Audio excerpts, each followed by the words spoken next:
Good evening and welcome to another episode of Schnozzcast. Your host tonight, the guys whose names you see on the bottom of the screen. Shit.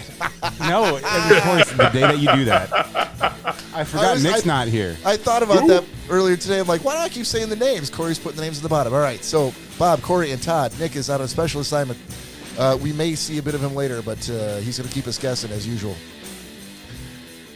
Gentlemen, sliding all the way down the bottom. Todd Dillon, how are you? I am magnificent, sir. Cory Selesky, how are you? Oh, hello. I'm trying to frantically get these names in order so maybe they kind of turn out. All right, should I go slow in the housekeeping? You could say yes. They don't look terrible. All right, that's fine. We're an up and coming podcast, learning as we go. So if you, the listener / viewer, are new to the podcast, thank you for joining us. You can find us here each and every week. If you want to go back and listen to or watch past episodes, you can go out to social media, anywhere you can get a podcast. You can also follow us on Facebook and Instagram and YouTube and TikTok and Twitch, all at Schnozzcast. I think we're also streaming on Instagram.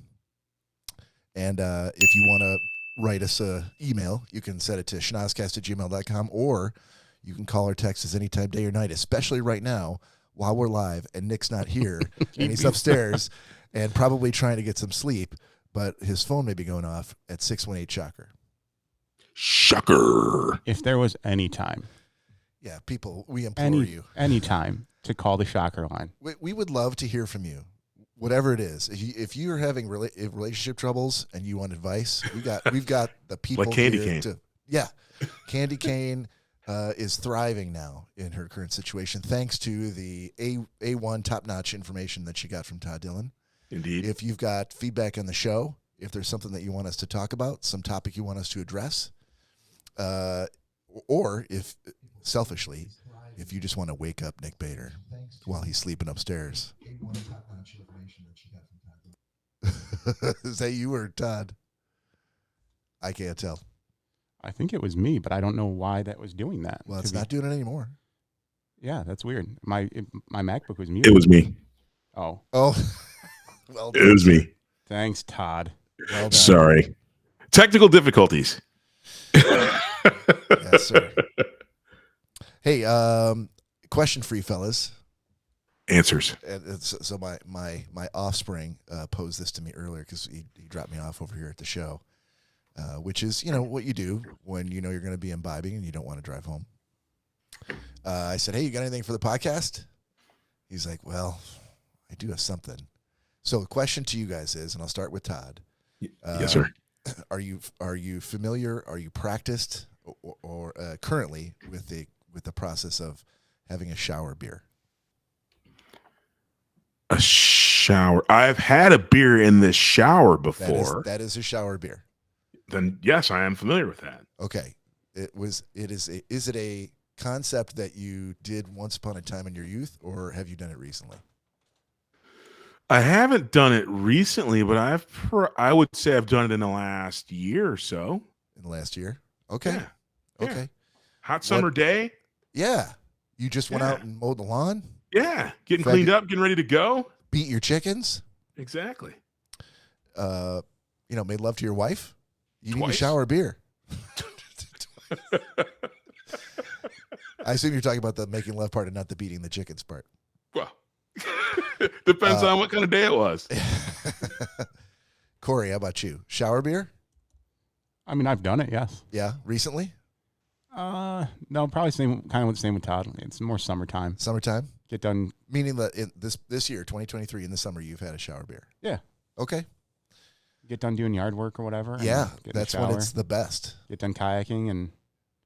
Now, I have done a fall or wintertime shower beer, but normally that's predicated upon depression or a bad day. Things just aren't going your way. You've had a rough one. Shower beer always helps. I've had a shower beer in the wintertime as well. Yeah. Because as many of you know, deer season, baby. So after being out in the woods, come back. Yeah. Get a nice. You gotta get in the shower still. So I've had a shower beer in the winter as well, or technically, I guess this is late fall. Technically, I mean, it depends on what part of global warming you're experiencing right now. But Jack's example was that he knows someone who doesn't do a shower beer, but does a shower orange. I'll let that marinate. That sounds kind of gross to me. It's exactly what you think it might be. No, I assume that. Yeah. Why?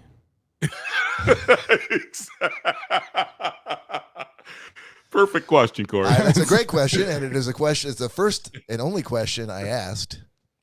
Actually, it's not the only one because I had a whole host of questions after he answered that one. As you should. His answer was that this person thought that it was the perfect place to eat an orange because then your hands aren't sticky and because you're already in the shower. Or just wash them after you eat the orange. I don't think he's old enough to drink, is he? I don't think so. Let's assume he's not. Let's assume that he or she is not old enough to drink. That must be it.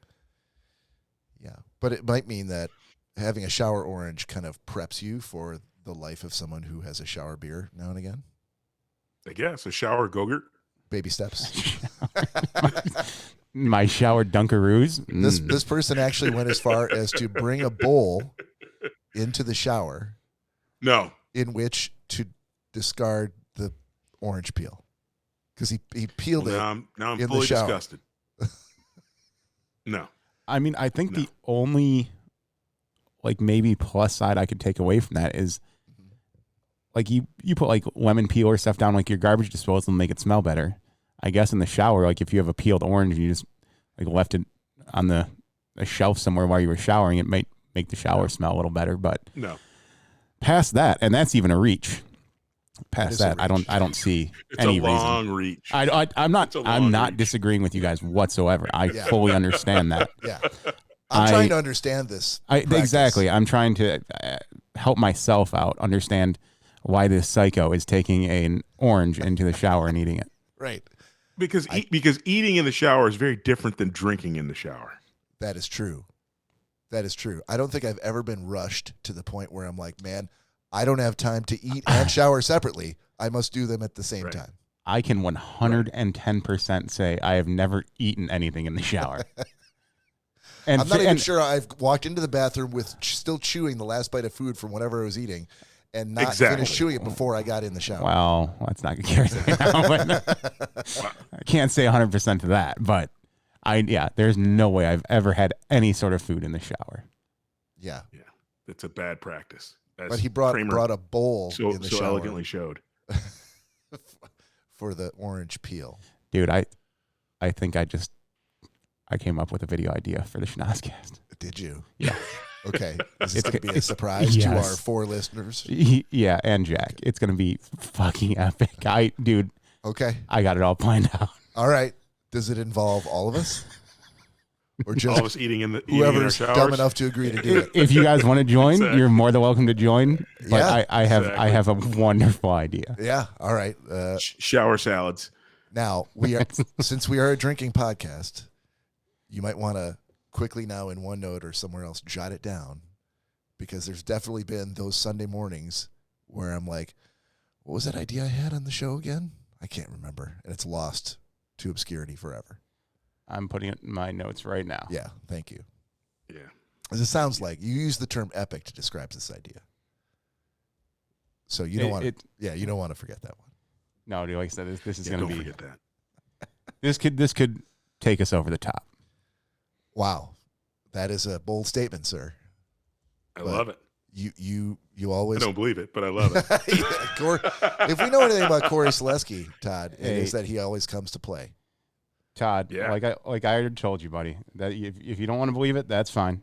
But as all the new stuff I told you that I got to put towards the podcast and the show, and myself as well, I'm telling you, this can be insanely epic. Okay, I'm down. I love it. All my new Mac machines, we can make an outstanding video. Mark me down. Mac machines.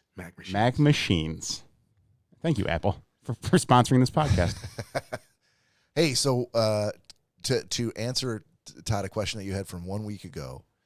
Yes, sir.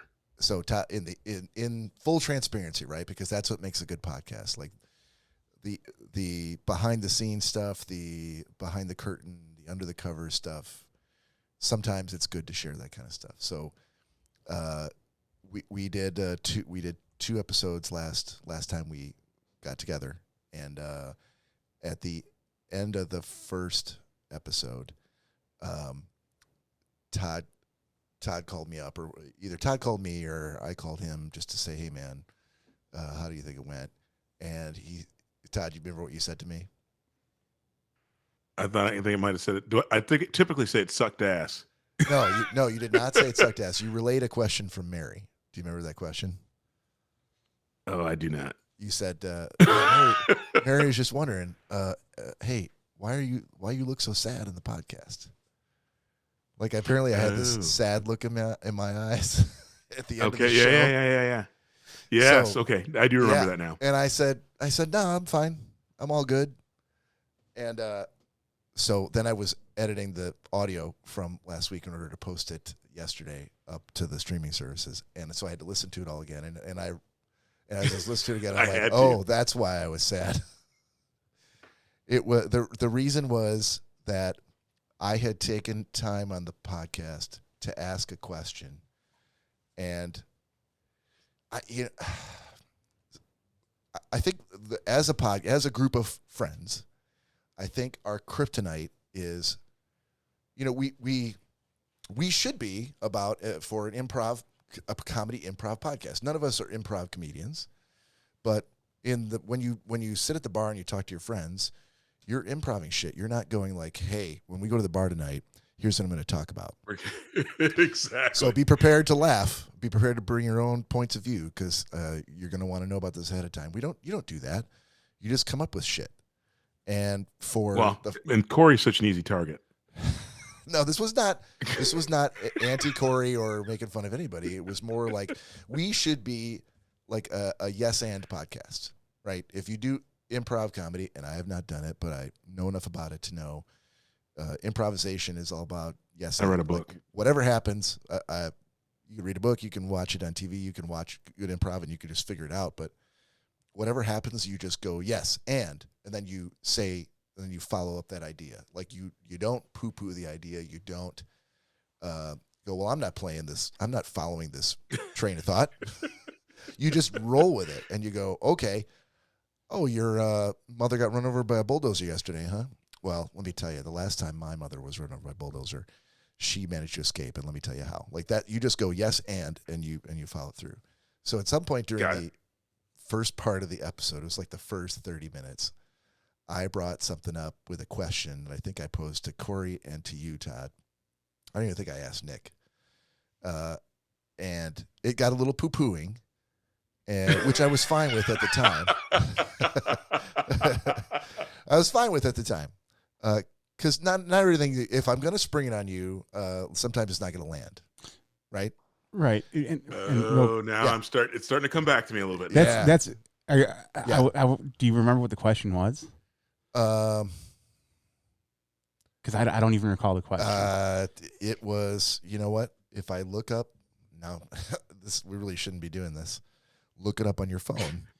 Your own Look at what podcast. happens when you send Nick away. We What get all off track. Well, this is the part of the show where Nick had been going, oh, this is what we need to be doing on an audio podcast, is looking up on our phone. Exactly. But he's not here, so we can do whatever we want. We could do whatever. It's fucking thunder. He'd be doing an awesome Cory impression, though, I'll bet you. Yeah, well, awesome is it's debatable. It makes me laugh.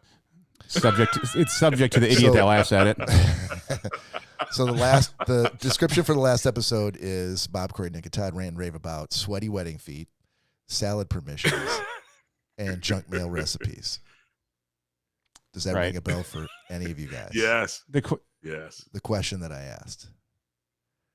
Not the question. Not the question? No. Not the question, no. I wonder if he tucked the question in the back here, like when he asked it last. Is that the reason you were so sad is because your question was so bad? No, it wasn't. But Was it what did you regularly eat as a kid that you don't touch now? Yes. Oh, because we were talking about oh, I had asked, I think I got it. I had asked, hey, what's the meal that you make when you're by yourself versus what's the meal that you make for you and your significant other? Correct. And so again, it wasn't like I don't know if Cory didn't feel good about the answer, or if you didn't sure where I was going. But that wasn't the part that made me sad. The part that made me sad was that was in the first 30 minutes, and at the end of what turned out to be like a 90-minute podcast, he asked a question which was essentially the same thing. The same exact question that I had asked. Exactly. He made no acknowledgement that I'd already asked this fucking question an hour ago. I did. I said something about it. I complained about it. You know why? You know what? He ignored you and didn't just kept on going. Didn't acknowledge. And I was listening to the audio. I wasn't watching the video because Cory hadn't published it yet, but I could hear myself going like, and I'm sure I put my head on my forehead, and I think Cory might have even said, "What's up, man?" And I was like, "It's fine." So there's your answer for Mary. Why was I all fucking Sour Patch at the end of that episode? That's why. Because your question was first, but still not very good.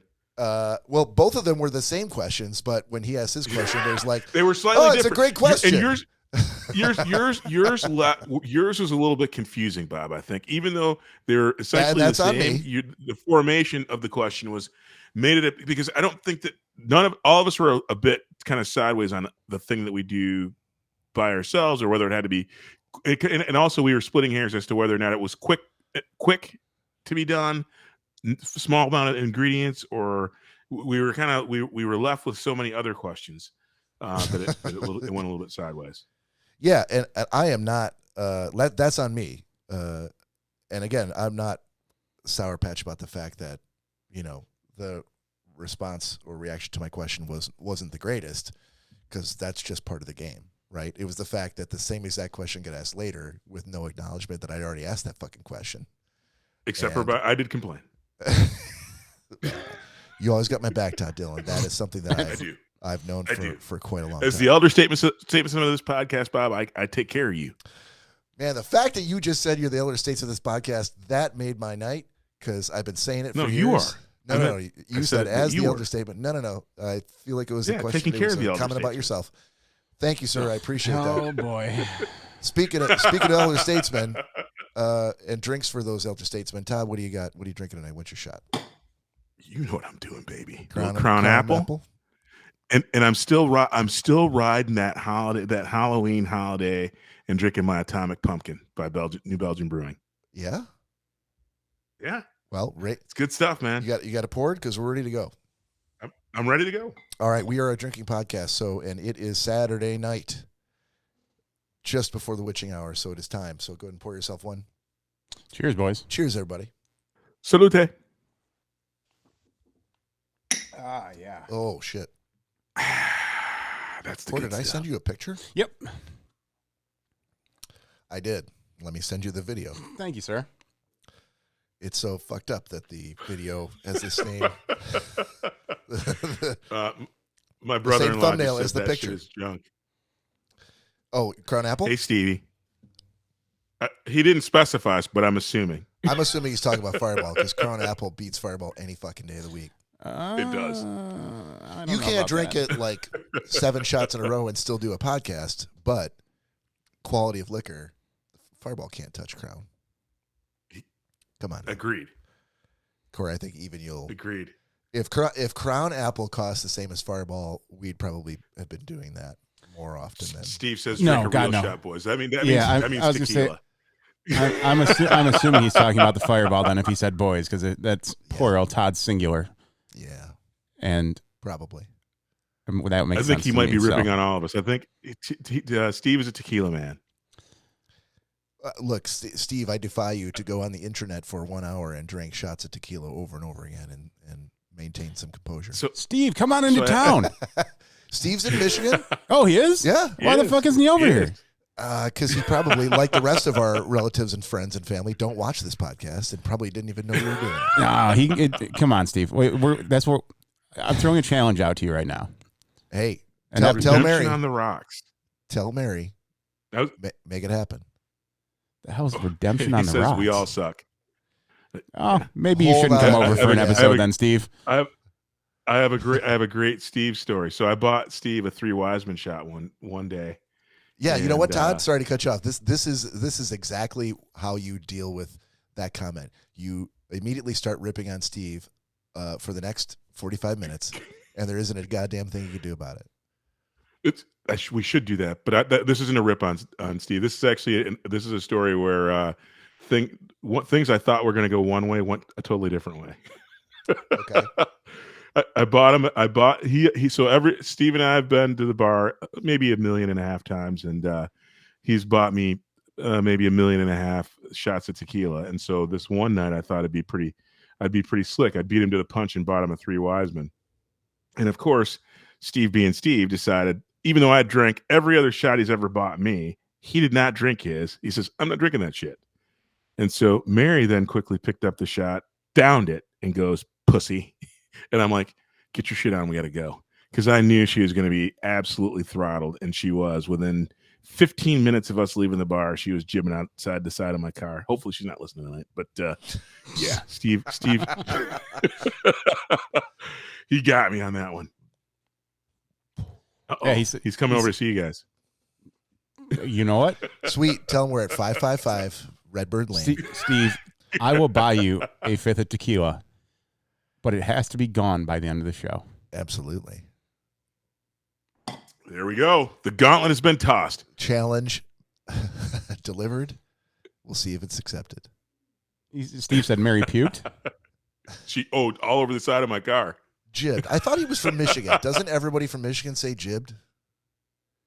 You didn't pick that up in Seattle. What are jibbed? I picked it up. I invented the word. Instead of puked. Apparently just old people say that. I've been hanging around Todd too long, I think. All right, boys. Let's pass it over to Cory for TT's TikToks. Are you ready? That's what I'm talking about. TT's TikToks. Are you ready? Oh, this is starting off your TikTok segment? Fuck, man. Okay, that's fine. All right.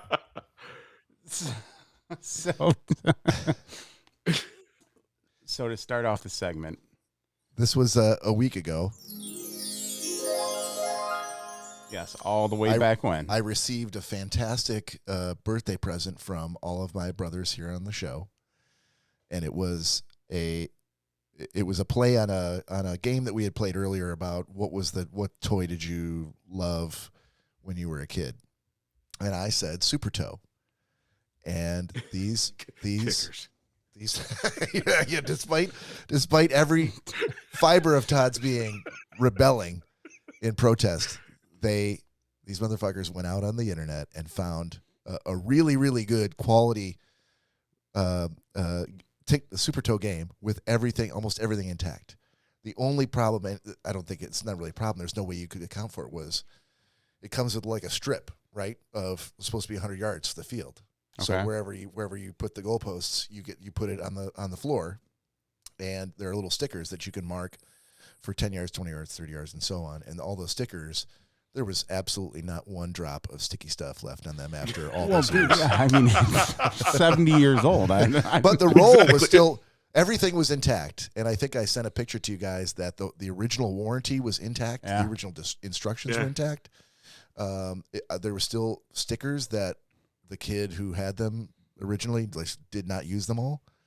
And everything was in like perfect condition. So yeah, dude, the paperwork, it was awesome. The paperwork that came with it was actually pretty cool because you could tell it was pretty aged. Yeah, and definitely original to like Bob. Fair enough. We were all playing with Lincoln Logs back then. Oh, you mean from Abraham Lincoln? Exactly. You're dating yourself, sir. Hey, Bob, I have another. That was in the 1800s. Yes, sir. Quick question for you. Yeah. So when you're in a grocery store line and you happen to see like an old pack of baseball cards, do buy those and then try and chew the gum.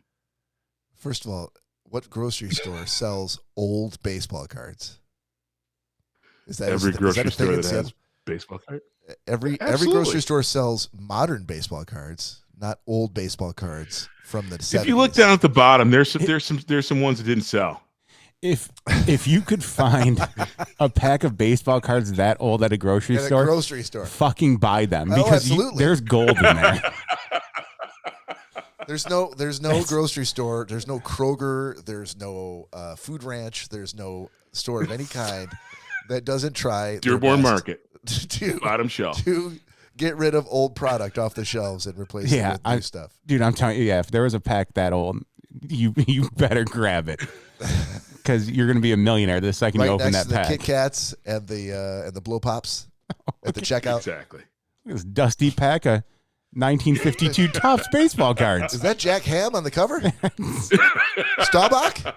I have to pick that up. The baseball cards? There's a Babe Ruth. I'm like, you're in the wrong genre. Babe Ruth rookie card in this pack? Jesus Christ. There you go. All right, so this first one I got for you guys. I thought we were talking football. Okay, this is perfect. Either way. Jesus. Okay. This looks good. So this was, Bob sent us this video. 2 days after the show, I went over to Lori's and I brought my Supertoe over there because she has a 12-year-old. And I'm like, this is perfect. I'm not going to look like a jackass in my 50s playing with Supertoe by myself. This is how the 12-year-old and I can bond, right? And this is how it went. Yep.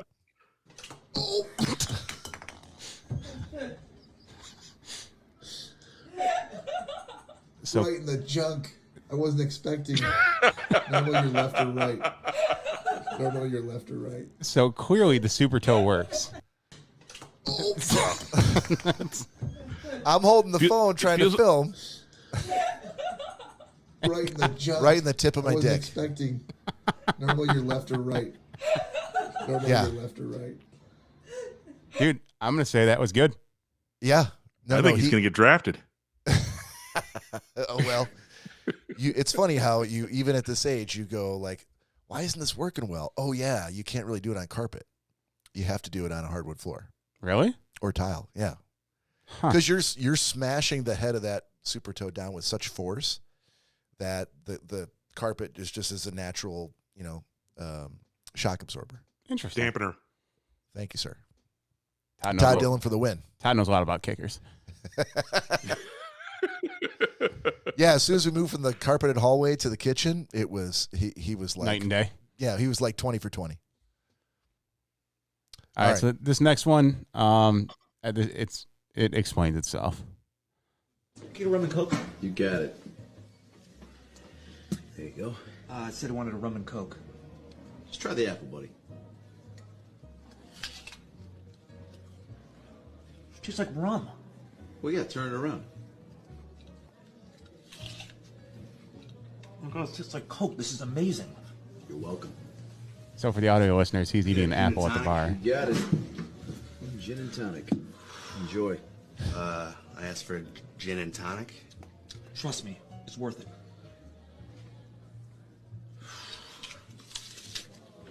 Oh, it tastes like gin. There you go. Turn it around. Oh, it tastes like tonic. It's like my favorite way to get drunk now. It's amazing. Oh, no. Hey, buddy, what can I get for you? 1 sec, can't decide. Sure. No matter what you want, this guy's got an apple for every taste. Yeah, just believe, man. Order one. Jeez. Okay. In that case, do you have an apple that tastes like pussy? Do I have an apple that tastes like pussy? Is that what you're talking about?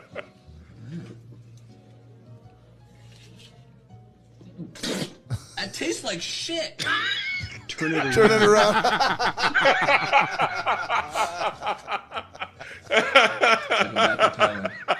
It's like I'm back in Thailand.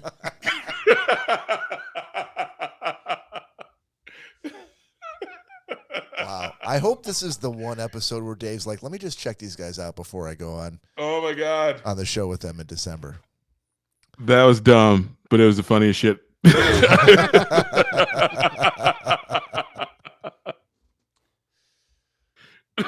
Oh my Turn it God. around. How is he going to follow that one up? I know. I didn't know if you guys were going to like that one that much. Well, not so much you guys. Well, see, now he's like, oh, the rest of this is going to be a cakewalk then. That was my worst one. So this is it was a TikTok of a wife posing a question to her husband.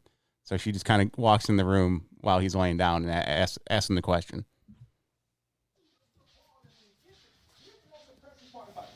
Would you punch me in the face for $1 billion? I'd punch you in the face for $40. $1 billion? $1 billion. You'd have trouble getting me off of him for $1 billion. I would hit you with a snow shovel in front of your mom for $1 billion. I think I know this guy. $1 billion. I don't even care if I have to pay taxes on it. Back over you with my car. Wow. $1 billion. That did not go as planned. He's like, yeah, I'll hit you in the face for $40.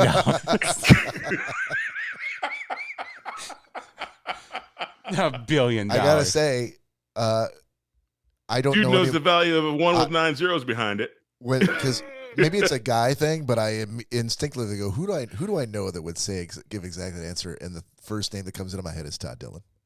Kind of what I was thinking too. Kind of what I was thinking myself. I could picture it now. If Mary walked in and said that, you would absolutely like, fuck, $45 right now. You got cash? You'd have a hard time getting me off of you. I would beat you repeatedly. I'd hit you in the face with a snow shovel in front of your mom. In front of your mom, exactly. That guy had clearly thought about that situation Todd, before. please consider doing something along those lines with Mary for your next TikTok on D's Nuts 3232 at TikTok. Yeah, boy. Yeah, boy. All right, the last one I got for you guys, one of Todd's favorites, Colin Jost and Michael Shea. First time ever, two brothers will be facing off against each other in the Super Bowl. Incidentally, two brothers in the Super Bowl is why my grandfather won't be watching.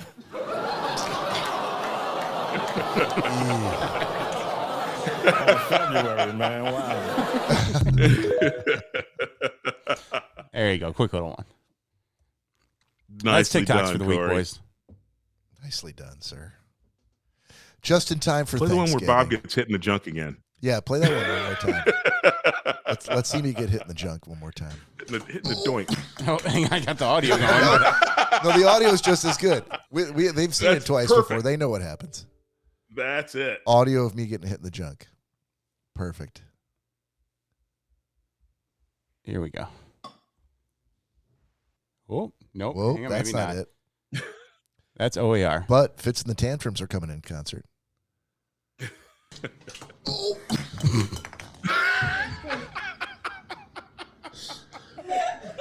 Got me in a Right junk. in the junk. I wasn't expecting it. We got Your left or right. Cory, send me that audio. I was going to say, I will definitely be clipping that audio. Oh, send me that right in the audio. junk. That's going in the airing. That's going in the airing of grievances. Well, you're going to rewrite Yeah. the theme song? I'm rewriting the theme, baby. Yes. I'm going to be immortalized? Is that what you're telling me? You are. You will be. This is the happiest day of my life. As it should be. As it should be. All right, speaking of happy days, we got one coming up, boys. This is the last show before Thanksgiving. Yeah, So boy. we got to talk about all things Thanksgiving concerned. So, and we want to hear from the listeners too, because I feel like there's a number of people who probably have some strong feelings about Thanksgiving, one way or the other, whether they're good or bad. So, if you do, send us a text. Wake Nick Bader up at 618-SHOCKER. Don't even don't call. You have to call in. Oh, call. Right. Call right. in. All things Thanksgiving. Oh, that's me. Sorry. Come on, between you and Todd. I know. I up. don't know what's going on today. Yes. Call 618-SHOCKER and repeatedly and Shocker. wake Nick up. But while you're at it, leave a really dirty and insulting voicemail for him if you can. I thought he was on assignment. Why is he sleeping? That's his assignment. Sleeping. I thought we went over this. I thought we covered this already. All right. So for Thanksgiving, I'll put it out to my esteemed co-hosts. What's the meal?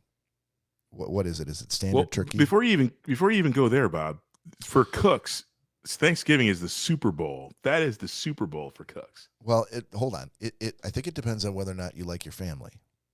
Because if you're cooking, if you're the cook and you got a bunch of people coming over that you don't like, and this is an obligation that you have every year, you're probably not excited about all the work you're going to have to do. Then why would you do it? Teach yourself some Bob Evans frozen mashed potatoes. Exactly my point. So some fish sticks. Do you set up a spite meal for them with food that you know you don't like, but you know they're going to like even less? That's pretty fucked up. I'm sure it's been done somewhere in this great land of ours. I'm sure it's been done before. A spite giving. I love it. You know. So what's the meal, boys? What's the meal? You go in standard turkey stuffing, mashed potatoes, gravy? Our family usually every year it's pretty standard. Okay. Everything I just named? Yeah. And then every once in a while some pierogi and kielbasa just to make it a little Polish. Alongside the turkey there you go. stuffing. Yeah. Okay. Yeah, because that's your heritage. Yeah, nothing crazy though. Okay. Green bean casserole. Okay. Yeah, all the usual stuff. Served at every potluck I've ever been to. I mean, hey, it's when you which I will say that there are green bean casseroles I've had that I'm like, oh yeah, I see why people don't like this. But the way like however my mom makes it. And not saying it's insanely special by any means. I know it's a very simple recipe that she uses. But you've had good and bad green bean casseroles. Yeah. Okay. Just some ways that others are made, I'm like, ooh, I definitely understand why people don't like this. Apart from the pierogi and the sausage, anything else that's unique to your family that you would have on the table? What kind of stuffing? Oh, so okay, well, what? There we go. Don't worry about the fact that he's a cook. Just no, I don't care about that. Okay, because sometimes cooks are no hoity-toity about. No, this could turn into just a whole nother episode because stuffing for me, that's fair, is the centerpiece of Thanksgiving. Okay, if there was nothing else on the table, right, I would eat the stuffing. And my boosh was the one that originally, my grandmother on my mom's side was the one that would do the turkey and stuffing every year. Mm-hmm. And her recipe for stuffing was just unfucking believable. Now, did she make it outside of the turkey? Yes. Okay. Yeah. Because a lot of people use. She would put it all together, cook it in the turkey, and then bring it all out when turkey was done. So the only stuffing you got was what fit in. So she made it in the turkey. Yeah. She prepped it and then cooked it inside the turkey. Correct. I'm only saying that because some people do that and they do like stuffing balls, whatever, outside the turkey because it depends on the size. Yeah, I don't cook anything inside my turkey. And that we're gonna get to Todd because I feel like Todd's got some very specific thoughts about Thanksgiving and what he's cooking. So for you, Cory, that's the one thing where if you looked at the table and everything was there, but you didn't see a thing of stuffing, the whole thing would be ruined. Oh, completely. Okay. And tell me about the stuffing. Tell us about the stuffing. What's special about your Boosh's recipe? And you may not necessarily know the recipe. I mean the recipe, just like it, but there are different types. Just tell me what are the primary ingredients? I mean, it's same as basically any stuffing, but the way that she cooked it, it wasn't like when you cook stovetop and you can like everything's still completely separate. Like you can tell all the little bread chunks are separate and everything. But is it bread? Is it bread stuffing? Is it cornbread stuffing? It's bread stuffing. Okay. Okay, so it's bread. Okay. Yeah. Like white bread, wheat bread. To be honest, I would have to ask my mom because the first year my boosh was gone, my mom attempted to recreate it, and she did a pretty phenomenal job. And every year since, it's gotten better and better and better and closer to my boosh's. Yeah, okay. Practice makes perfect. You know what? Actually, come to think of it now, it's not just like regular white bread, like a loaf of white bread that you get from the grocery store. She does go to a bakery. And I'm pretty sure it's white bread, but she cuts it up a couple nights before and leaves it out, and then we'll incorporate that into the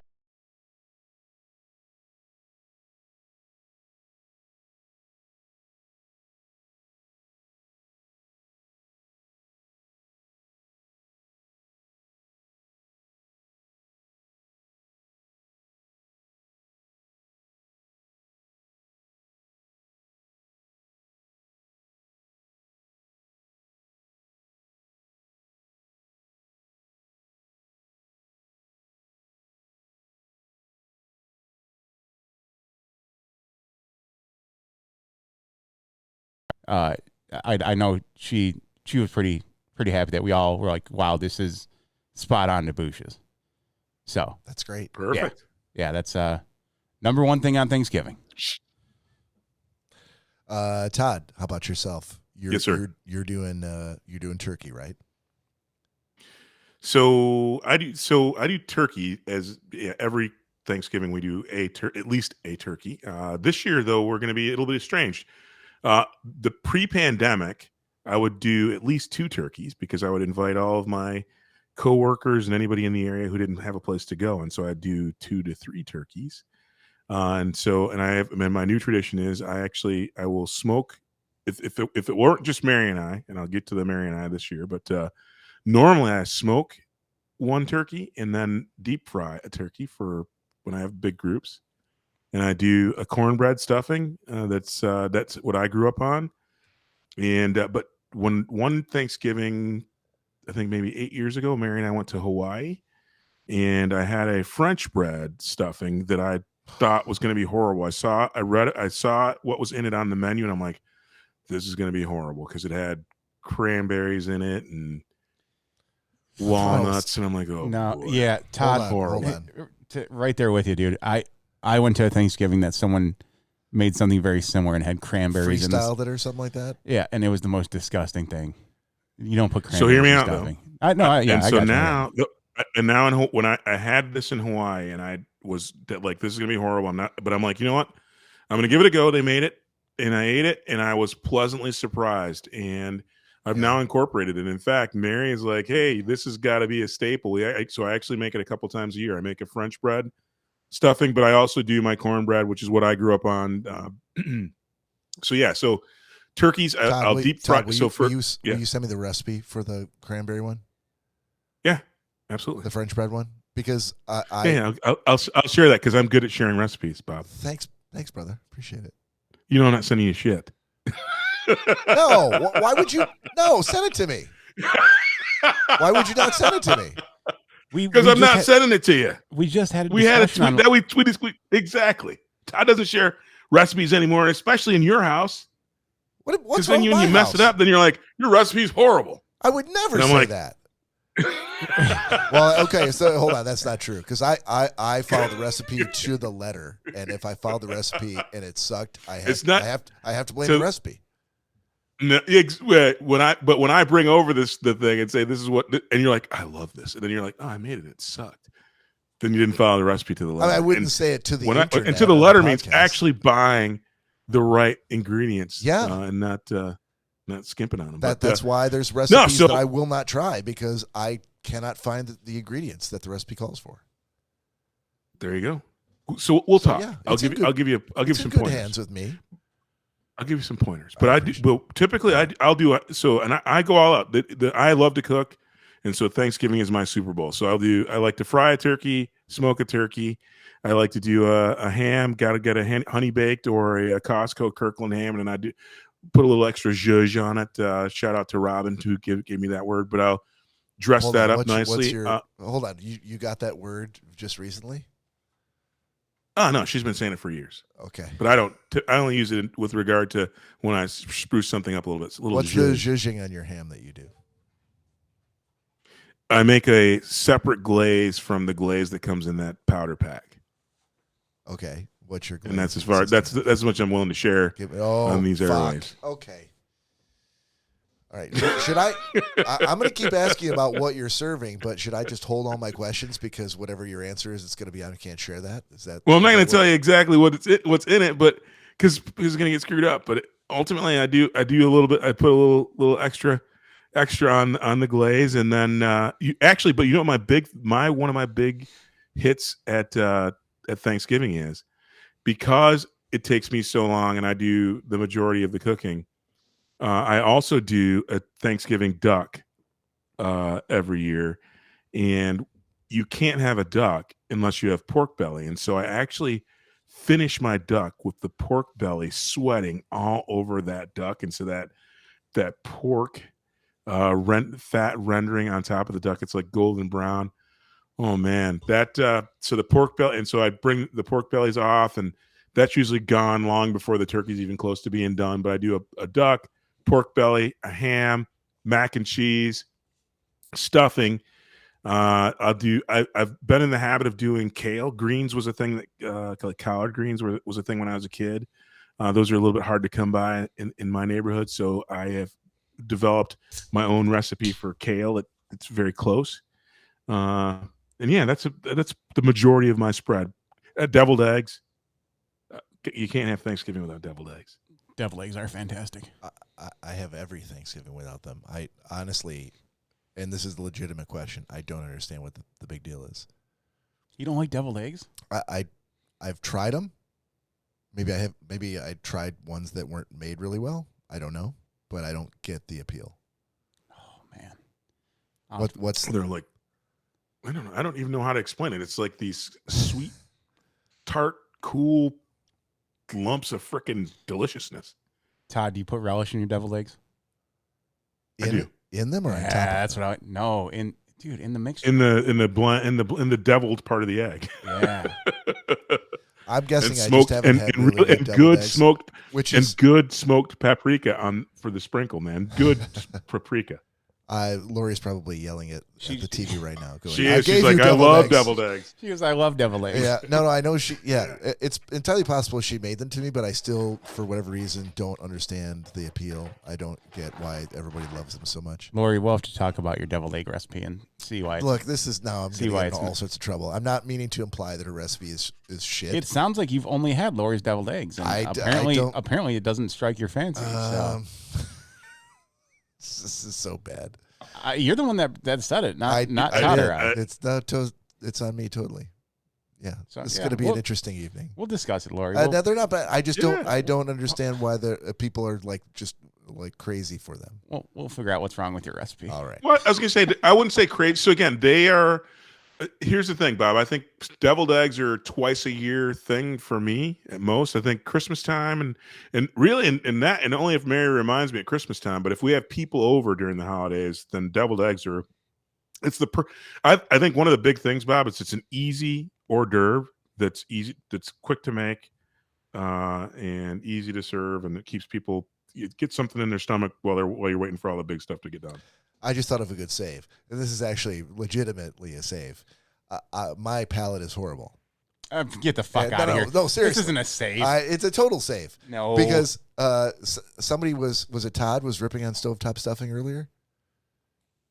Well, I don't. No, I brought it up. I don't know that I ripped on it, but shame on you if that's a staple in your toolkit. I love stovetop stuffing. Absolutely. Yeah, I do too. Like any other day of the year. Like I would eat it on Thanksgiving. If you put a bowl of stovetop stuffing there, not on Thanksgiving. I would eat it for Thanksgiving.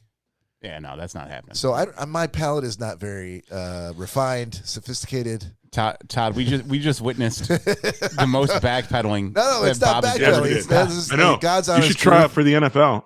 I think the Chargers need a D-back. Todd, if you were here right now, you would be able to see the sweat dripping off his forehead. Hey, because Todd, Lori's like, I eat them every day. Yeah, she said she eats eggs every day. She said she ate according to her, she said, I ate them every single day for 3 years. Eggs?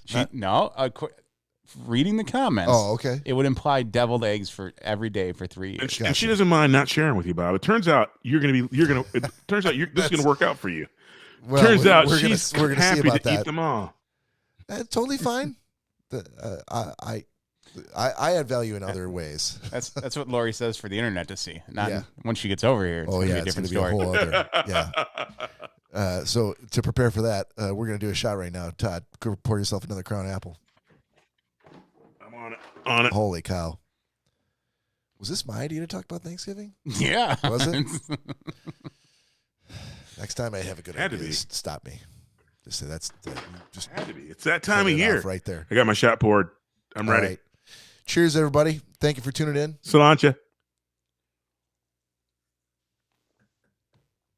Oh, getting a little smoother. No, that's the good stuff. No, you get to I think we determined last week that it was number 6. Number 6? Tastes like Coke. 6 is the one where you're like, oh, that's the stuff. That actually tasted good. I don't know if it's number 6. I didn't regret that. I didn't regret that one at all. Say maybe number 3? Nope.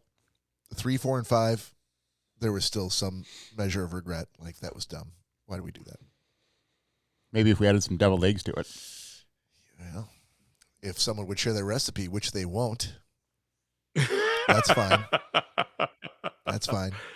Hey, so it's funny. So, you know what I just did too. The funny thing is, I'm glad you brought this up, Bob, because since Mary and I this year, it's going to be just us, and we're actually our neighbors were kind enough to invite us over. So it looks like I won't be cooking on Thanksgiving Day, which is, again, it's my Super Bowl. But I just like when we went to Hawaii that year, as soon as I got back, I cooked another Todd Dillon Thanksgiving for Mary and I. But since we aren't having it this year, and since it's just the two of us, I smoked the turkey a turkey 2 days ago, and it is fantastic, man. I did a Cajun smoked turkey on the egg, and oh my God, there's so much smoke dripping. It is one of the most fabulous turkeys I've ever made. Does the egg is the egg also a smoker? I guess I didn't realize. You are a neophyte. It is. I am. The egg is the perfect cooking tool. It is a smoker, a barbecue. It's one of the few tools that can cook at as low as 100 degrees and as high as 700 degrees. So is there anything special or additional you have to buy in order to smoke on your egg? No. So it's already set up with a place for the wood chips and wood chips. Dude, first, I'm a neophyte. Explain it to me like yeah. All right, let me educate you for a second. So eggs burn lump charcoal. So don't think Kingsford, not Kingsford. Think high quality, real hardwood that's made of lump charcoal that burns for longer and Pennzoil. Higher temperatures. Quaker State. Okay. But I'll use so for this turkey I did real hunks of hickory. But I change it up. Sometimes I do apple, sometimes I do cherry, sometimes I do mesquite for my turkeys. But and then for anything that's beef, I'm a big pecan guy. But yeah, you can smoke in it just and you just use the chunks, or even you can use the whole logs in the egg. So totally worth the $4,000 you spent. You don't have to spend $4,000. Dude, they're warranted for life. It's the last grill or smoker you'll ever buy. So every time I go to Home Depot and I happen to walk through the garden section, they have the big green eggs out. I just chuckled myself. Todd. Oh, that crazy Todd. I have 3 of them. I know. I'm very aware. That's why I chuckle to myself and I laugh because I see that price tag hanging from. I'm like, Jesus Christ. Yeah, there've been a couple of things this week. This week has been a big week for me for just sitting on meetings and just absentmindedly surfing the internet and bookmarking pages of things that cost more money than I should be spending. Like, oh, one day I'm going to pull the trigger on that. Like what? What's an example of one of those things? You want an example? I do. I'm sure you could guess the first one. Come on, Cory. He can't. I'm sure once you say it, I'm gonna be like, oh, okay, that makes sense. Stand-up paddleboard.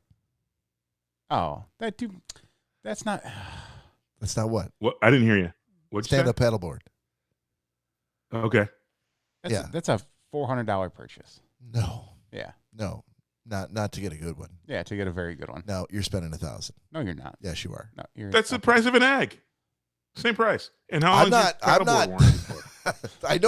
Todd, I know you're going to come in and go like, dude, it's not that much. Listen, you'd spend $1,000 if you're going to buy this or buy that or buy that. Like, I get it. But the one that and it's so versatile, dude. Are we talking eggs or stand-up paddleboards? What are we talking about? I'm assuming eggs. Your stand-up paddleboard. Your stand-up paddleboard is going to be in your garage all winter. Your egg can be used. That is 365 days a year. True. Todd, you are absolutely right. Let me make a correction on your statement there, sir. The paddleboard's going to be in the garage year-round because he has a kayak and he will never use the stand-up paddleboard. If I got the one that I bookmarked, I wouldn't even use that fucking kayak. I'd sell that shit or give it away. You're talking about the boat, BOTE ones, I'm assuming? No, this one is actually the different brand name, but it's a similar like all-in-one hybrid thing. It's got like a foldable chair you can hook onto the it's top. It's not a of foldable chair, but it's basically inflatable. it's basically a folding chair that you put on top of it. Well, sure, okay. if that makes you feel good, yeah, it does. That's okay. That's yeah. I do want you to know, yeah, that if you decide to buy that and throw your kayak to the side, yeah, you will be tipping that thing 1,000 times more than you'll ever tip your kayak. I don't know. I do. I don't know. All right. You know what, man? It's your money. It is my money. Do it to it. That I have not spent yet. Bring it out on the water. And I don't have the money to spend, but bring it out on the water, and then we can laugh at you all day long, and I can tell you I was right. Yeah, that's fine. That is fine. If anything, but put it towards a new kayak like we were looking at the end of last summer. Well, that's one of the reasons why it is bookmarked, and I didn't buy anything. Jesus. But can you cook a steak on it? No, you cannot. Of course. The grill, no one is disputing that the egg is a smarter purchase for year-round use. I get it. Totally get it. Year-round use. But then again, I you can cook desserts on it. And I haven't used my own grill in years, so I'm not sure the egg would do much for me. Sous vide is a compliment to your egg. Oh, now you're making him do more work? No. Come on, Todd. Yeah, no. The sous vide makes me do less So hold work. on a second. Yeah. If he sous vides his steak, he's not slopping that on the plate and then eating it that way, No, right? He's going to still. I'm throwing it on the cast iron, and that's it. Todd, Bob's what we refer to as not an outside kind of person. No, I cooked it outside. I'm like, but you Bob, let me ask you. Let me set you up. So you sous vide your steak. Yeah. You've got your egg going at 600 degrees on your with the cast iron skillet on top. Yeah. Right. You drop in a stick of unsalted butter.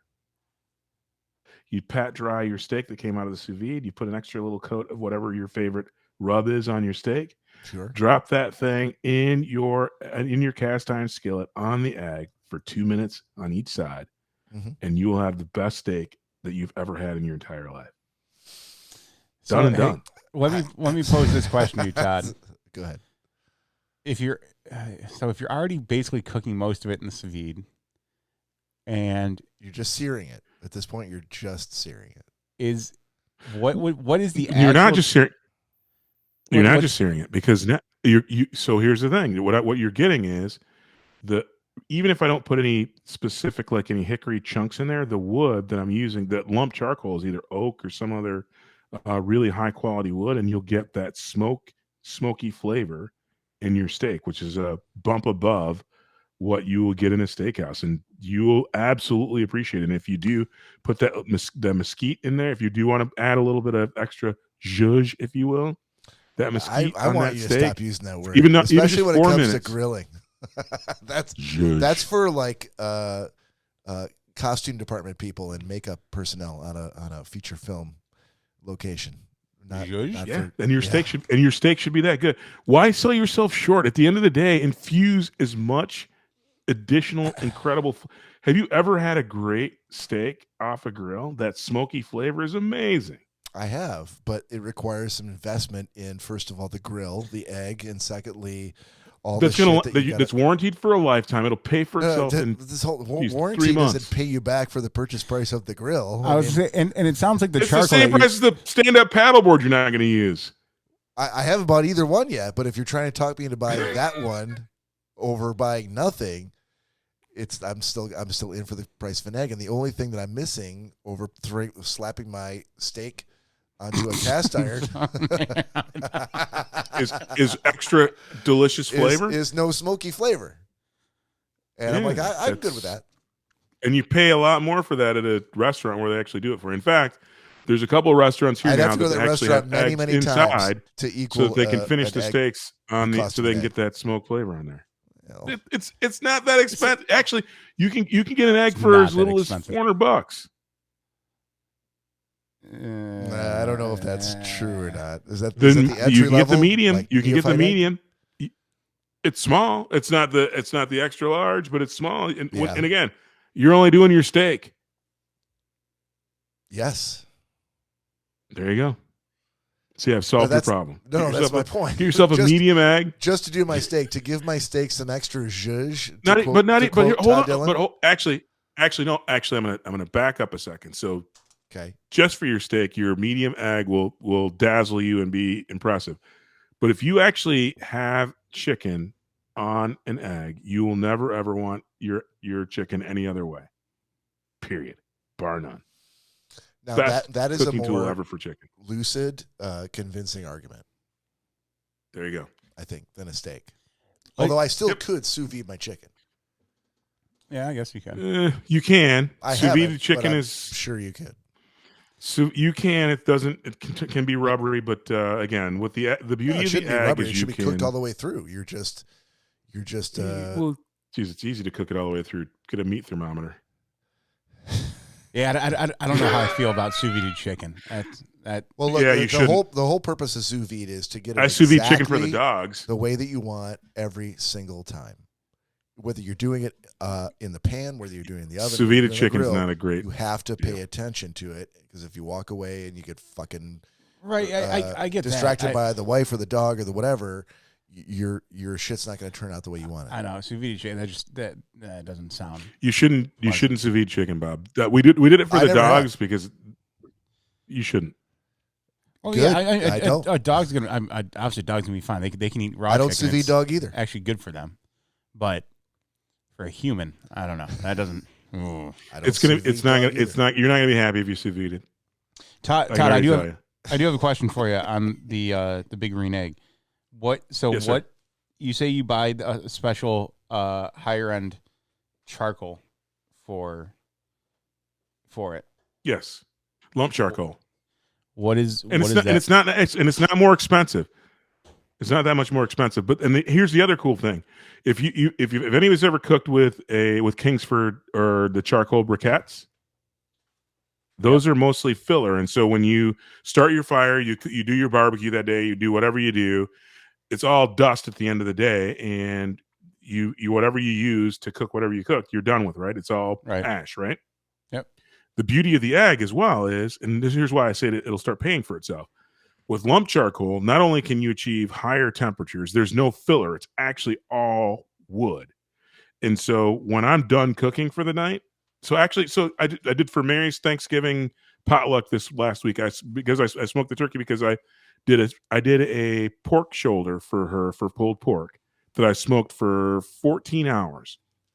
When I was done pulling that pork off, I simply closed the vents, put the cap on my egg, and the fire then smothered. And guess what? I still have all the lump charcoal that was still left at the bottom when I was done cooking is in the bottom. And so I'll actually still have at least, well, since I cooked for 14 hours, I'll have at least a quarter of what the fuel, the charcoal that was in there, I can reuse because there's no filler. The fillers will all burn through. So lump charcoal not only cooks longer and hotter if you want it to cook higher, but the fact that it cooks longer and you can reuse it, you're using less charcoal with each cook, no matter what you're doing, and you can relight whatever's in there. You don't put any lighter fluids or any other chemicals that actually distort the taste of your food as well. So again, that method and using lump charcoal is a much better way to cook your food because you get, again, only the wood, no chemicals. And once I cap that egg and the fire goes out, I still retain all the charcoal that's still in the bottom of my egg. And so that's my base for my next cook. But as far as price wise, so it's basically the same to get lump charcoal as it is regular charcoal.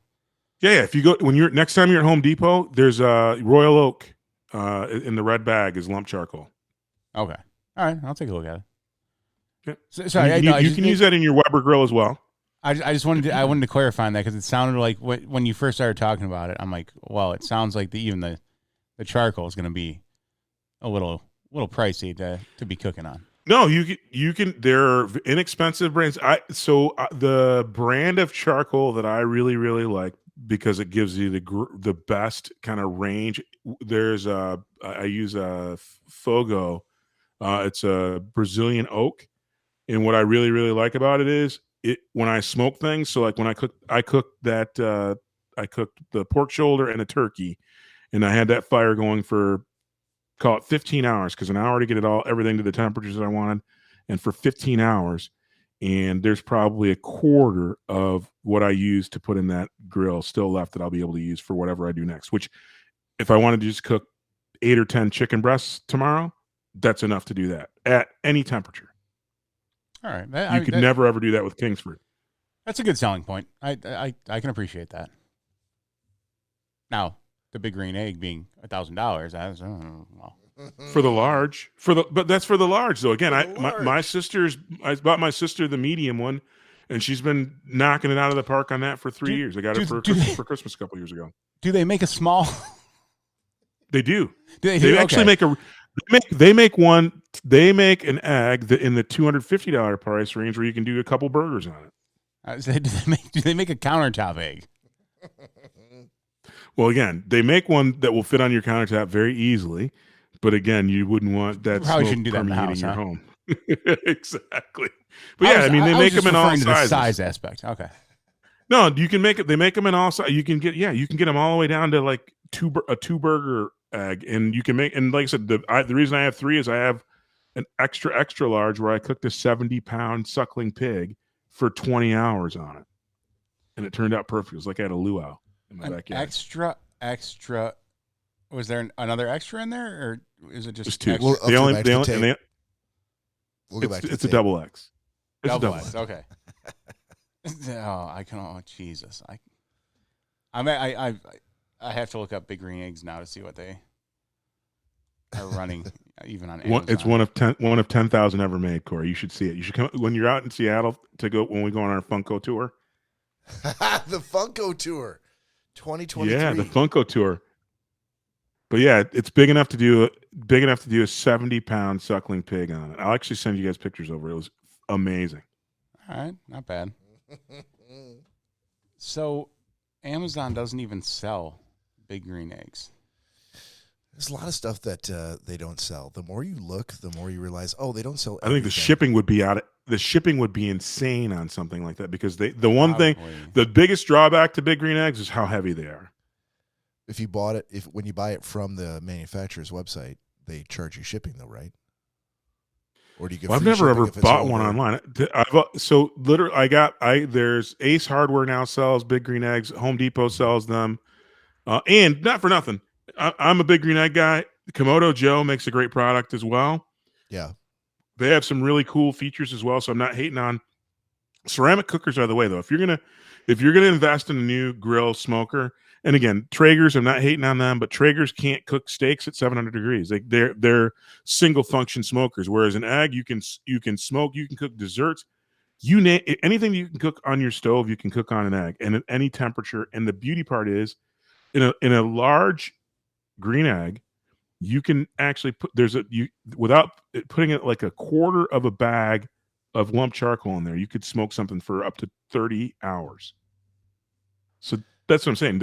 You'll use less charcoal in an egg than you would on any grill with Kingsford or any other regular kind of cheap briquette charcoal. So, Todd, let me ask you this. I know what the title of this is going to be. When was the last? I can tell you already what's going to be. When did you purchase these big green eggs? Because I'm looking at some now, and I found what I'm assuming is probably the smallest, a 13-inch big green egg. That's the size of this one's smaller than that. It's smaller than 13 inches? There's one that's smaller than that. What are you going to cook in a 13-inch green egg? 2 steaks? Just a couple burgers, man. A couple burgers. You wouldn't even be able to fit a one steak on a 13-inch. Yeah, what does that cost you? $400? $6.99. Dude. No. So you're going to buy a $700 green egg to smoke 2 burgers? No. That would be crazy. I paid less than that for a medium sized egg that I sent to my sister for Christmas one year. Now I will say that's you're in a bad site. It is an immutable. I'm just on Google, buddy. It is an immutable law of supply and demand. And the only reason it's that high, Cory, is because they're charging for shipping. It is a mutable law of supply and demand that the more expensive something is, generally the better the quality is, because the demand will not follow the supply if that's not true. So there's a reason why cheap things are cheap, because they're not very good. Right. I get that. And so, but you can buy expensive things. I'll give you an example of why. And I said this right out of the bat. I've had my extra large, the first egg that Mary got me for Easter. Geez, this is back in 2014. Mary bought me my first egg. And here's the thing. After 5 years of using it, one of the components broke. I went into my local A store where I did not buy it, and I told them, "Hey, I think that I might have kind of heated this thing up too much or too fast, and I broke one of the components that came with it." And they're like, "Yeah, it's warranty for life. Here, bring the other one in," and they gave me another one. All the components are warranted forever, no questions asked. Are you saying? I didn't even buy it there. Are you saying that a purchase of a big green egg means that you'll only ever have to buy one of those for the rest of your life, and anything that breaks, unless you want different sizes, correct? So if you buy the turns out to be too size small they offer, then you are set. I wouldn't for do a that. Ceramic grill. Yeah, that's just crazy. Hold on a second. Here's what I'll tell you. No, you hold on a second, Todd. I'll have 3 of them, but I will not. No. Ever buy the There's biggest a reason. one they have. There's a reason why I have 3 of them. Here's the thing, Corey. I do have the extra large, which is big enough for a suckling pig. Awesome. The downside of me having that is I only fire it up when I'm having 50 to 100 people over at my house, because the fuel that it burns is out of control. For 99% of people, the large egg is the way to go because it has the greatest density as far as how much fuel it can hold and how long it can cook with it. It's about $1,000, and there are stacking things in that. The large will work. I like the extra large because I wanted the surface area, because I'm a nut. I can't help myself. I can't not cook 13 different things at a time. And so I started with the extra large, moved to the large, and then got the extra large only because, and Bob knows this well about me, I wasn't even going to buy one, but when I saw it, I'm like, I wonder if I can haggle this dude down from what the list price of this thing is. And that's true. I got into a heated. Get a deal. He would buy a bustier encrusted in diamonds, even though he won't ever wear it. But he got a great deal. Exactly. Exactly. And that's why I have the extra large, because I saw it and I was so amazed and impressed by it. I'm like, I wonder how much I could get this guy to take off it. And so the funny thing was, he was in a mood to move it because it's very, very heavy and hard to move inside and out to show to people, and he never sells one. And so I go, yeah, I think I want to say the list price on it was something absurd, and I got it for something pretty reasonable after a lot of haggling. And the only concession I had, he goes, I'll sell it to you at this price if you come and pick it up. Because again, it weighs about 700 pounds. And so I had to have one of my landscapers go out and pick it up for me. And I had to assemble it myself. So yeah, we obviously have 2 different definitions of reasonable, but it also yours goes to show involve landscapers. Yeah, my landscapers can't go pick shit up for me because they don't exist. So I have to go get it myself. You want to buy a big green egg first? Go hire yourself some landscapers. Then go down to the local. Then terminate them after they deliver your egg. Right. Oh yes, Mr. No hablo glaze. Mr. Cory, what do we need done to the yard today? Oh, Senor Cory. Nothing really. I just need you guys to go down to the local hardware store. There's no work. And pick up a fucking big green egg. Families. They drop it off and thanks guys. I'm terminating our contract. Why would you turn your back on us, Mr. Cory? Wait a minute. Our landscapers actually built the outdoor kitchen where it sits, so they were fat. Oh, thank you, Mr. Todd. We were so happy to build the outdoor kitchen. Exactly. Just for all the listeners out there, Bob's the only one doing the Mexican voice right now. Todd and I never touched I never said it was a Mexican voice. I thought it was Venezuelan, though. I wasn't sure what he was Dutch trying impression. to go for. Venezuela. Anyone who knows me knows that's true. Jesus. A solid Dutch impression. So, Todd, the smallest big green egg I'm able to find is a 10-inch mini charcoal grill. There you go. Yep. Bob, guess the price. $5.99. No, this one's actually lower than that. $5.89. $4.69. Oh, so close, dude. Let me just get this. Dude. Who pays full price for anything? Not me. Who that price is just a starting point. I will buy your ridiculously priced item, but I will talk you down by 20% before I do. That's exactly what your 20. Landscaper said about you. 20. This guy doesn't pay full price for shit. I do not. He has owed us many pesos since we have started. I have not paid now there you go. For many things. All right, we got a shot sitting here. Yes, sir.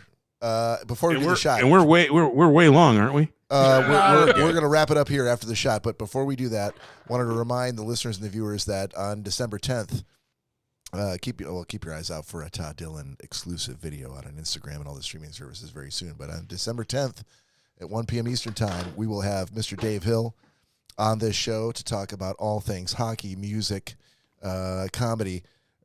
He's an author, a musician, and a big sports fan. So please tune in. You can find us out on Facebook and Instagram, or Facebook and YouTube. They can stream us live on that day on December 10th, 1 p.m. Eastern Time. To paraphrase Todd Dillon, be there or be square. Yeah, don't be a square. And Dave is a funny mofo. I have some great. I can't wait to talk to him. And we can't wait to have you talk to him and show it to the listeners. So until that time, let's do a shot and we'll close it out. Cheers, everyone. Cheers. Salute. Whoa. That's all right, good boys. Stuff. Good show. Thank you, everybody, for tuning in. On behalf of Cory and Nick and Todd, this is Bob saying we'll see you next weekend. Take care of yourselves. Peace out.